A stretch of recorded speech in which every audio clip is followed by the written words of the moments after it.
4th century Early Church Father Ambrosiaster wrote commentaries on Paul's letters in a large work called Questions on the Old and New Testaments. This explanation is about the serpent and Eve in Genesis chapter 3. This was translated by John Literal, and the entire work by Ambrosiaster can be purchased on Amazon in print and Kindle and free on archive.org. First category, Old Testament. Question 31. Whether, with the woman, a serpent spoke according to its nature, or whether the serpent, actually meaning the devil, deceived her. As far as the historical account is concerned, the serpent is called such by nature, being said to be wiser than all the other beasts that the Lord God had made upon the earth. Indeed, God even pronounced a sentence upon the serpent. For what wonder is it if the devil was wiser than the beasts, of whom the apostle says among other things, "Do you not know the depths of Satan?" 2 Corinthians 2, verse 11. Moreover, it was so truly a serpent by nature that it was told, "Upon your breast and belly you shall crawl, and dust you shall eat all the days of your life." Genesis 3, verse 14. These things are far removed from the condition of Satan, because he is neither bodily nor mortal. And if the sentence is considered in itself, it will be seen that the sentence given has not harmed the serpent. Rather, it was commanded to remain in that state in which it was made.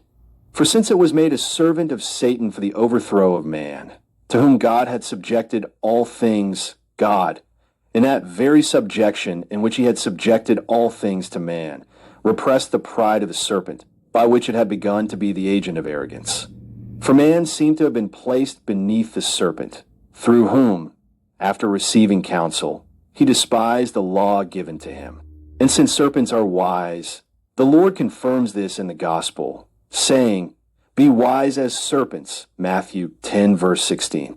Therefore, since it is clear that a true serpent spoke with Eve, what remains is to discern whether it could have been so wise and cunning as to deceive her by trickery. For if it was more wise than the other beasts, it was not, however, more wise than human beings, since no animal is rational except man. Therefore it is impossible that the serpent itself devised such subtlety. Although it is called wise, it is not so beyond its nature. For it does not deliberate or devise or take counsel. Therefore, that it was the devil who through the serpent bypassed the woman is beyond doubt. By associating himself with the serpent, he acted through it as through an instrument, so that the woman would not recognize the hidden deceit of the devil, knowing that the serpent was wise. And therefore, though the sentence was given in a bodily form, it fell spiritually upon Satan, because a sentence holds the guilty party. For the sentence was not given by man, who might perhaps destroy an innocent person through error or ill will, but by God, who certainly cannot be deceived, so that his sentence binds only him who is guilty. Since Satan is invisible, yet worked his deceit bodily, the sentence appears to have been given bodily, so that it might spiritually bind him whose deed brought about the pronouncement of the sentence.